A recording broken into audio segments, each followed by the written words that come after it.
Bonjour à tous et bienvenue dans cette nouvelle vidéo. Comme vous l'avez vu dans l'introduction, je suis là où il y a de la neige et pour cause puisque je suis à environ 450 mètres d'altitude. Donc je me trouve dans les Ardennes belges à 3 km de l'aérodrome de Saint-Hubert, EBSH, pour ceux qui connaissent un petit peu l'aviation. Pourquoi je suis ici aujourd'hui? Parce que j'en avais marre de la flotte. Il faut se rendre compte d'une chose, c'est qu'en Belgique ou en tout cas dans ma région, il pleut depuis des semaines. Tenez-vous bien, il a fait beau 2 jours et vous savez quel jour exactement? Eh bien, le jour où j'étais à l'hosto pour mon intervention chirurgicale, donc le vendredi 18 et le samedi 19.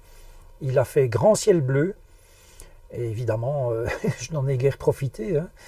Et dès le lendemain, flotte.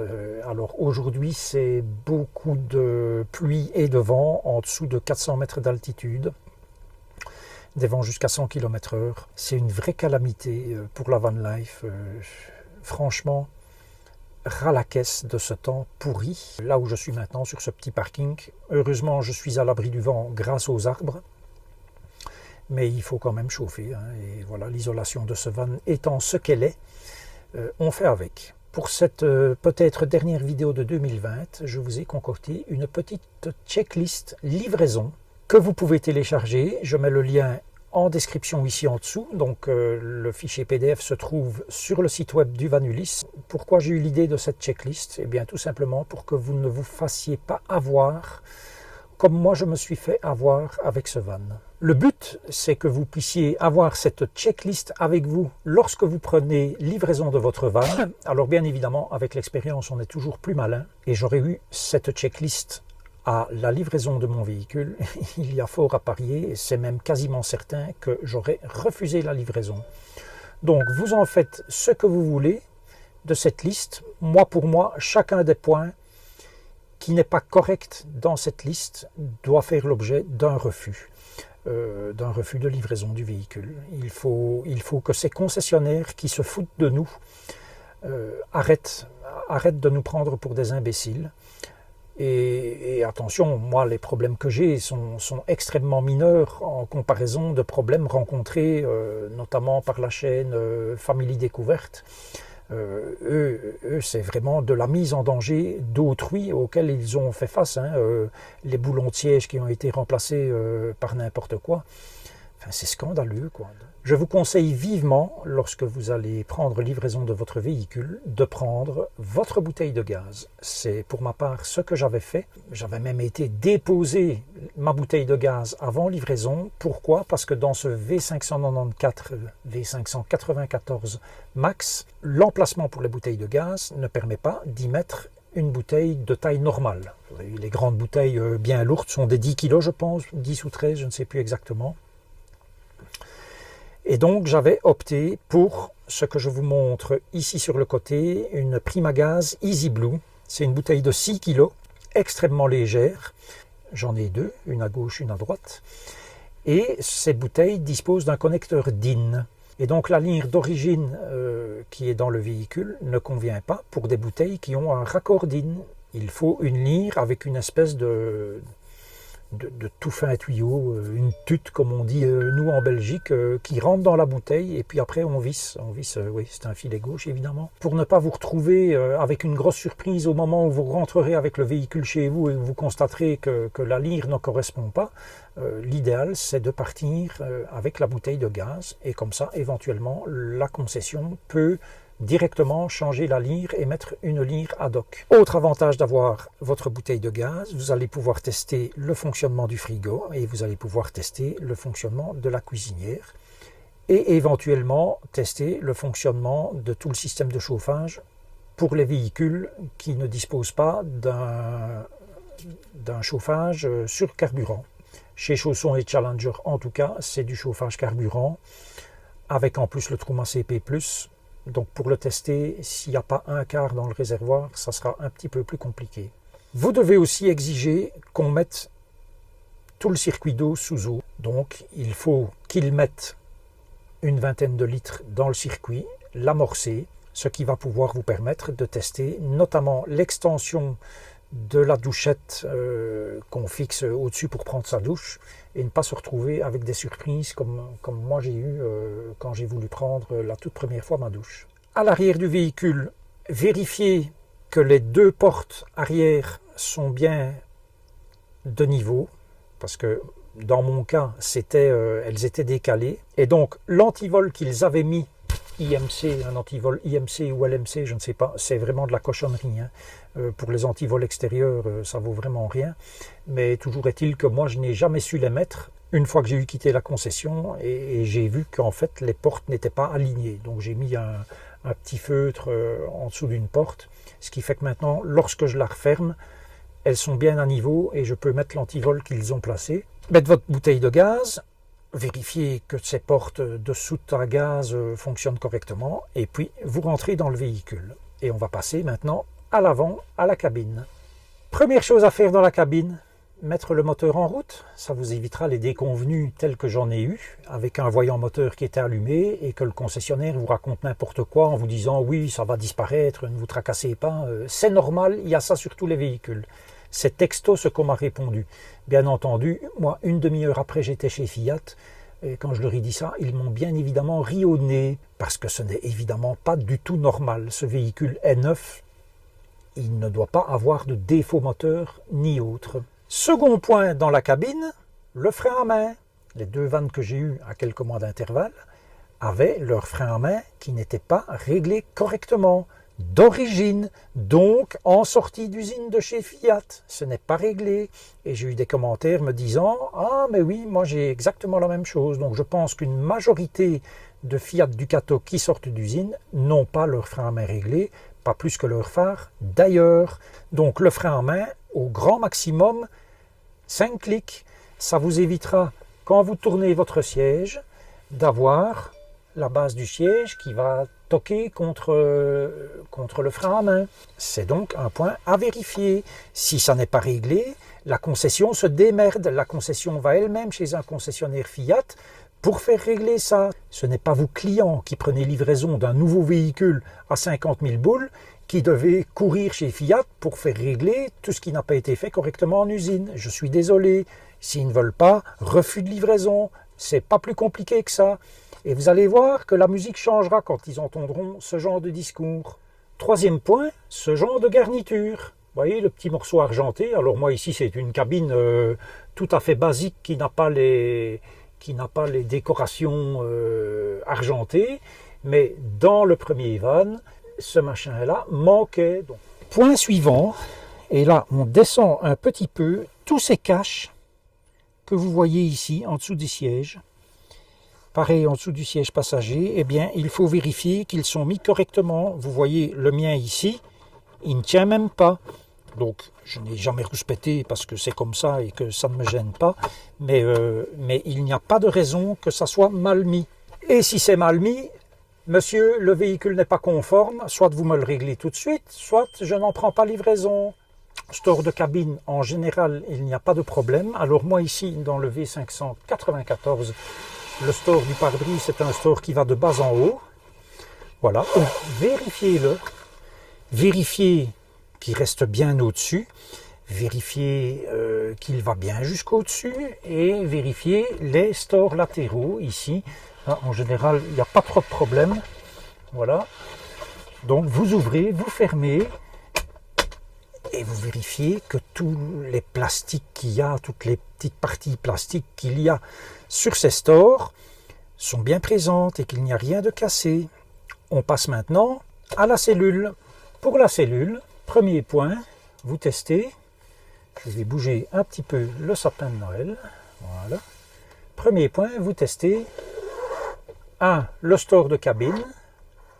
Alors vous constatez que le mien, il ne reste pas tout à fait en l'air et en fait le problème, je pense, il vient de la moustiquaire qui elle se laisse aller parce que parfois en roulant, alors que le store est ouvert, au moment où je m'arrête, je vois que que la moustiquaire est descendue toute seule. Donc je pense que c'est elle, vous voyez, comme elle ne tient pas. Et donc je pense que c'est elle qui fait que mon store ne tient pas.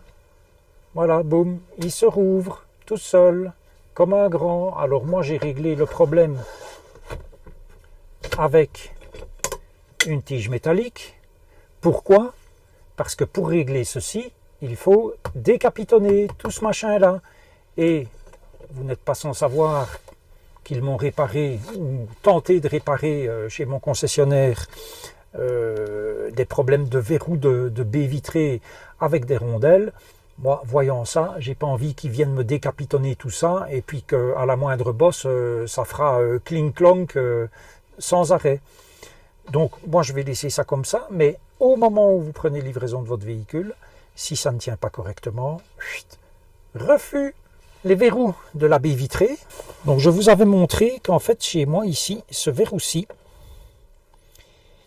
il n'accrochait pas la partie fixe qui est là. Vous voyez, quand je tournais ici, pour le refermer, et ben en fait, je poussais sur la vitre et hop, il sautait. Donc, le concessionnaire m'avait mis des rondelles. D'ailleurs, de l'autre côté, la partie verrou, il y a toujours 2 rondelles. Parce que je n'ai pas encore eu le temps de découper un morceau de plastique convenable pour refaire ça proprement. Et donc, on voit bien que pour chacun de ces verrous, vous voyez, la partie mobile ici, idéalement, elle doit aller jusqu'au fond pour tous les verrous de toutes les baies vitrées. Sur mon véhicule, tous les verrous, hormis ceux qui se trouvent sur les côtés, mais tous ceux qui se trouvent en dessous, ont une prise de 1 à 2 mm maximum, voire 0, dans le cas du verrou que je viens de vous montrer. Et pourquoi cela? Eh bien, le problème ne vient pas de la partie fixe du verrou, évidemment. Le problème vient, à mon avis, du fait que la baie vitrée a été fixée trop haut à l'extérieur du véhicule. Et donc, les verrous en bas n'accrochent pas suffisamment. Donc, je vais devoir tous les refaire en ajoutant un petit morceau de plastique en bas. Et donc, vous devez vérifier la baie vitrée de la porte latérale, la baie vitrée qui se trouve à côté de la table et les 2 baies vitrées arrière. Si ces verrous n'attachent pas correctement, ne prenez pas livraison de ce véhicule. Élément suivant, la table. Dans le van Ulysse numéro 1, la table ne tenait pas du tout. Dans ce van-ci, la table tient correctement. Qu'on pousse à gauche de la table ou à droite de la table, je peux m'y appuyer, la table ne sort pas. Vérifiez bien évidemment l'état de la sellerie et surtout que chaque pièce de sellerie est à sa place. Cette pièce-ci, qui est bêtement fixée avec un velcro autocollant sur la paroi qui se trouve derrière, donc c'est du n'importe quoi. Hein. Eh bien, ce truc-là se trouvait là, entre deux tuyaux près du système Truma. Vérifiez bien l'état de la sellerie aussi, qu'il n'y ait pas de couture qui soit mal faite, etc. N'oubliez pas de vérifier les ceintures de sécurité, parce que je pense que c'est le cas en France comme en Belgique, c'est vérifié au contrôle technique. Ces véhicules, ici, ce sont des 4 places carte grise, et donc il doit y avoir 4 ceintures de sécurité fonctionnelles. Alors le lanterneau, je ne vais pas l'ouvrir parce qu'il y a maintenant, comme vous le voyez, une petite couche de combien? De 3-4 cm de neige dessus. Vous voyez qu'il y a ici un petit loquet. En fait, ce petit loquet, il permet de maintenir... Hop, voilà, là il est ouvert. Il y a exactement le même de l'autre côté. Et ce petit loquet, quand il est vers le haut, il doit rester en haut parce qu'il y a une espèce de petite accroche qui permet qu'il reste en haut. Il sert à maintenir la position d'ouverture que vous choisissez. Hein, donc le premier cran, le deuxième cran. Bon, au début, je ne le savais pas. Et donc, au premier coup de vent, le lanterneau, il s'est fait ouvrir la tronche à fond. Et puis, il est retombé dans un grand bruit. Et c'est là que j'ai vu que cette espèce de petit loquet servait à ça, à bloquer la position dans laquelle vous le mettez. Dans le premier van, un des 2 loquets ne tenait pas dans sa position ouverte, je vais dire. Et donc chaque fois que je mettais le lanterneau, je devais aller tenir moi-même. Ce n'est pas normal, ça doit rester dans la position ouverte. Et si ça tombe, ce n'est pas bon. Testez évidemment le store du lanterneau ainsi que le moustiquaire du lanterneau. Au niveau de la porte latérale, la moustiquaire est montée sur un ressort. D'accord? Donc moi ici dans mon cas, ça fonctionne très bien et c'est le petit loquet qu'il y a ici qui permet de la solidariser avec le store.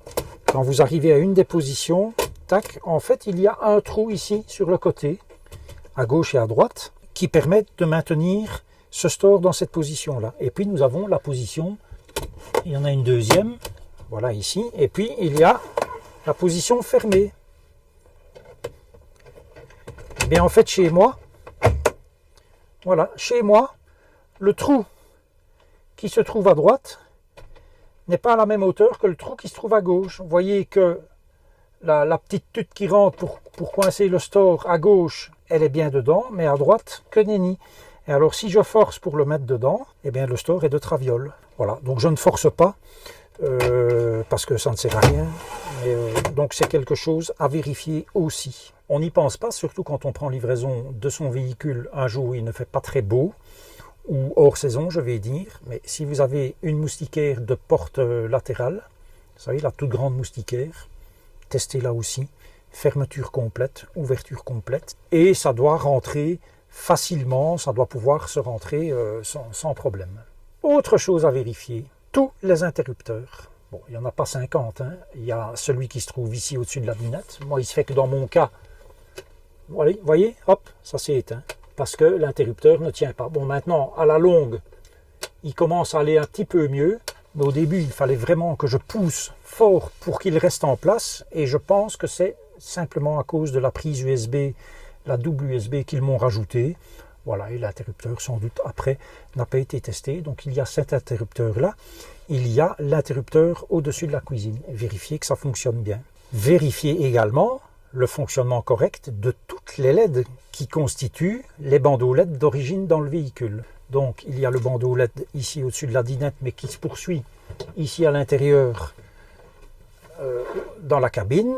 Et il y a donc aussi l'éclairage LED au-dessus de la cuisine qui se poursuit lui également au-dessus de la cabine.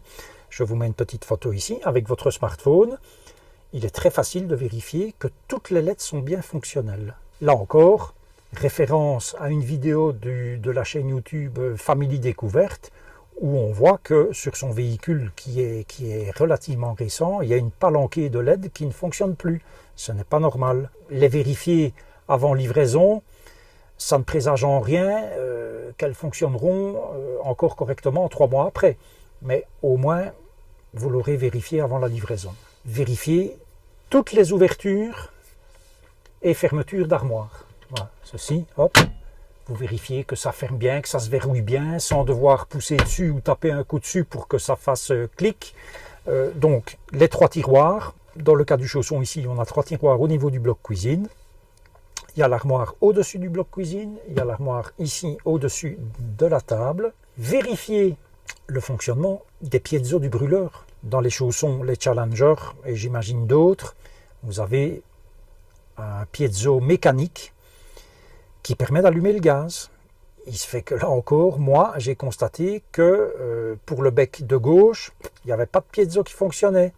Et en fait, c'était un câble, je l'ai réparé moi-même, mais c'est quand même une chierie à réparer, hein, parce que ça se trouve là en dessous du tiroir, et c'était le câble qui était défait, parce qu'il y a un câble qui va vers le brûleur de gauche et un câble qui va vers le brûleur de droite. Vous vérifiez également que le frigo fonctionne sur le gaz. Passons maintenant à la salle de bain. Peu de choses à vérifier à la salle de bain, l'éclairage bien entendu, comme tout le restant de l'éclairage, le fonctionnement correct du clapet des WC, de même que par l'extérieur, que vous puissiez retirer la cassette et la mettre convenablement, que tout ça fonctionne parfaitement, et le tuyau de la douche. Ce tuyau ici, pour s'en servir comme douche, on doit le tirer et l'accrocher, boum, ici au-dessus.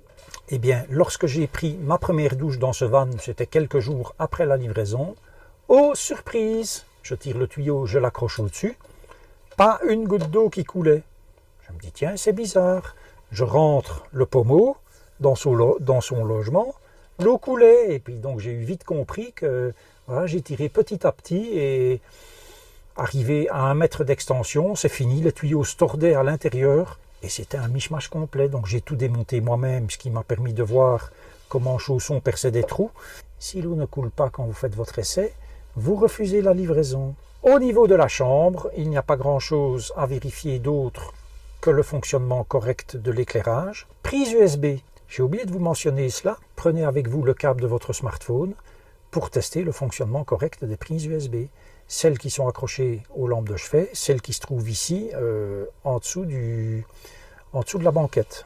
Et puis enfin, au niveau de la chambre, vérifiez l'état du matelas, mais ne prenez pas simplement le temps de regarder le dessus du matelas et vous dire « ok, c'est correct ». Non, retournez les matelas et vérifiez que toutes les faces sont en parfait état. Et puis les points divers, alors pour la France, moi je ne pourrais pas dire, mais ce que je sais c'est qu'en Belgique, en tout cas, les chaussons version française sont livrés avec les sopplères pour la cabine. Ils sont livrés forcément avec le compresseur et le système anti-crevaison de chez Fiat. Ils sont livrés avec le tapis de cabine. Et c'est tout. L'équipement légal n'est pas livré. Je ne sais pas pourquoi, puisqu'on appelle ça un équipement légal. Donc normalement, ça devrait se trouver dedans. Triangle, gilet jaune, trousse de secours. Donc moi, j'ai acheté une trousse de secours sur Amazon. Et je n'ai pas de triangle. Et gilet jaune, j'en ai reçu un à Noël de ma compagne. Vérifiez aussi le fonctionnement correct de la vanne de vidange des eaux usées. J'ai fait le tour de la checklist que vous retrouvez, comme je l'ai dit, ici en description, vous pouvez la télécharger. Dans les commentaires, dites-moi si j'ai oublié l'une ou l'autre chose, mais ça me semble déjà un tour, la neige qui glisse, ça me semble déjà un tour relativement complet de la question. Et pour moi, si le moindre point là-dedans n'est pas correct, vous devez refuser la livraison. Voilà, il est grand temps de mettre au pas tous ces concessionnaires en espérant qu'ils fassent peut-être éventuellement un retour vers les usines diverses et variées et qu'on ait enfin peut-être une meilleure qualité de fabrication de ces très chers véhicules. Je ne sais pas s'il y aura une autre vidéo avant le Nouvel An. Si ce n'est pas le cas, je vous souhaite d'ores et déjà un excellent réveillon de Nouvel An. Plein de bonnes choses pour l'année qui vient, pour la van life. Je vais garder l'espoir que 2021 sera nettement meilleur que 2020. Passez un bon réveillon entouré de vos proches pour le réveillon Nouvel An. Ça sera dans le van avec ma compagne uniquement. À l'an prochain et d'ici là, prenez grand soin de vous. Et voilà, pom pom pom, il n'y a plus qu'à dérocher tout cela, faire le montage. Pom, pom, pom, pom, pom. Où est-ce qu'il est l'interrupteur? Le voilà. Boum, on peut économiser l'énergie en éteignant ça, en éteignant le sapin, en éteignant pom, pom, pom, ça. Hop, cochonnerie. En éteignant ça et en éteignant la pompe. Oh, pourquoi c'est allumé? Et voilà. Et alors on va éliminer la neige qui est sur le pare-brise. Hop, si ça marche.